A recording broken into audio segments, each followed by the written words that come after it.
My father told me I wasn't really part of the family at Easter dinner, and he said it in front of 22 people.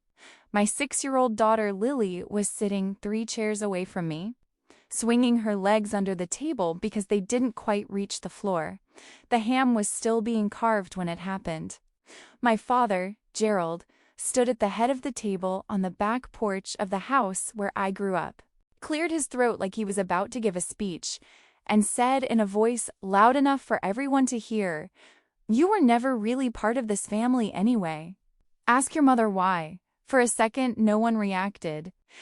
Then my mother's fork slipped out of her hand and clattered against the plate. It wasn't dramatic. She didn't gasp or cry. The fork just hit the porcelain and bounced once. But somehow, that tiny sound felt louder than anything my father had ever said to me, because it confirmed something I didn't even know I had been waiting to hear.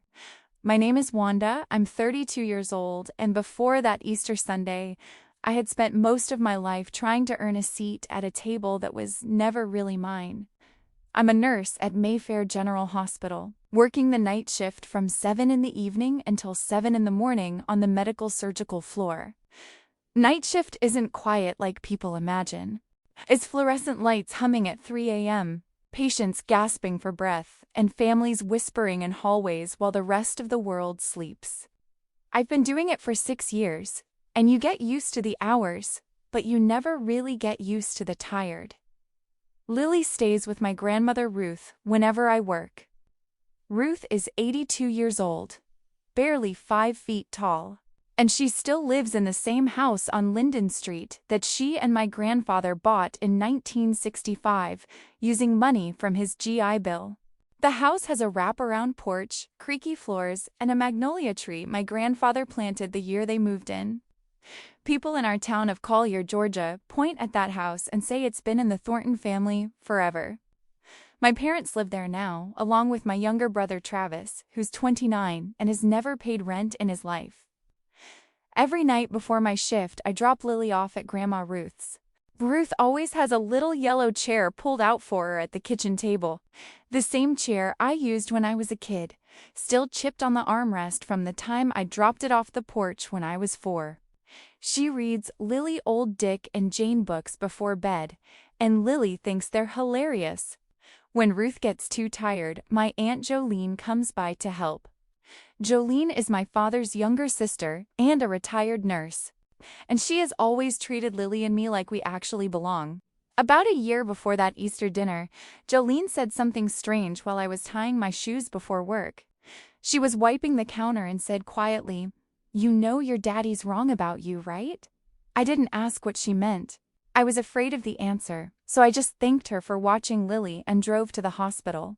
Looking back, I realized there were signs my whole life that something wasn't right. 2 weeks before Easter, my father called and told me to come to the house. Not asked, told. When I got there, he was sitting at the kitchen table with a cup of coffee he hadn't touched. He told me if I wanted to keep bringing Lily there at night, I would have to start paying $600 a month instead of $400. I had been giving him $400 for years even though I didn't live there, because he said it helped cover groceries and utilities. When I pointed out that Travis paid nothing at all, my father looked at me like I'd insulted him and said, "Travis is family. That's different." I ended up agreeing to the $600 because I needed somewhere safe for Lily to stay while I worked. Later, I found out he had been telling my mother I only paid $200 and keeping the rest himself.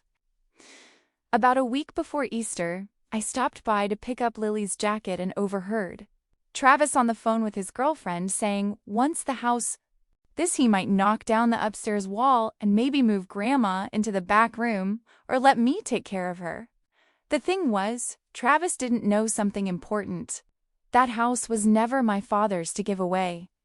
3 days before Easter, Aunt Jolene called me late at night while I was sitting on my kitchen floor eating cereal straight out of the box because I had forgotten to buy milk again. She sounded careful, like every word had been weighed before she said it.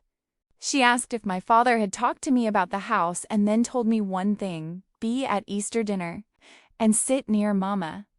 I wrote that on a sticky note and stuck it on my bathroom mirror.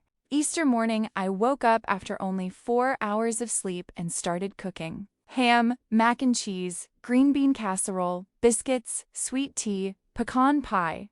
I had cooked every Easter dinner for 12 years. By the time the guests arrived, I had been on my feet for 7 hours.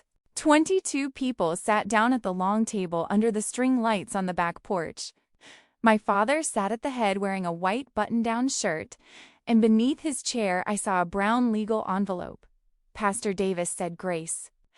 Everyone bowed their heads except my father, who kept looking straight at me. Then he stood up and said he had an announcement. He said he had decided to give the house to Travis because the house should stay with real family. That was when I asked him to explain what he meant by real family, and he said the words that froze the entire table. You were never really part of this family anyway. Ask your mother why. My daughter tugged on my sleeve and asked quietly, Mommy, are we not family? That question did something inside me. I realized in that moment I had spent 32 years trying to prove something to a man who had already decided I didn't belong. I asked my father to say the truth out loud. He said my mother had confessed 25 years ago that I wasn't his biological daughter. I turned to my mother and asked if it was true, and she looked at me with tears in her eyes and said only, I'm sorry. That was when the chair at the far end of the table scraped back. Grandma Ruth stood up slowly, her hands steady on the table. She opened the cracked leather purse she always carried and took out a yellowed envelope.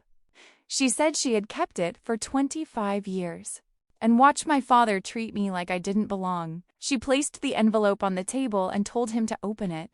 Inside was a letter written by my mother to a man named Carl Jessup back in 2001.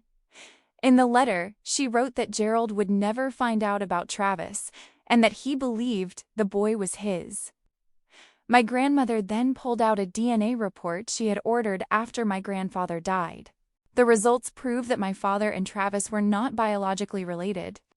The son he had favored his entire life wasn't his, and the daughter he rejected actually was. The silence that followed felt like the air had been sucked out of the world.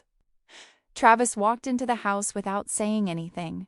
My father stood there staring at the papers like his entire life had just collapsed in front of him. Grandma Ruth calmly explained that the house was still in her name and always had been. The paperwork my father had brought was worthless. Then she looked at me and said the house would go to Lily and me someday. But I shook my head and said I didn't want it. I told her I wanted Lily to see me build something on my own instead of inheriting something from a fight at a dinner table. I took my daughter and left. 2 months later, Lily and I moved into a small 2-bedroom apartment. She picked the paint color for her room herself, mint green, because she said it looked like toothpaste. My father and I have spoken a few times since that Easter dinner. It's awkward and quiet, and I'm not sure what the future holds for us. But one thing I know for certain is this. My daughter will never sit at a table where someone tells her she doesn't belong.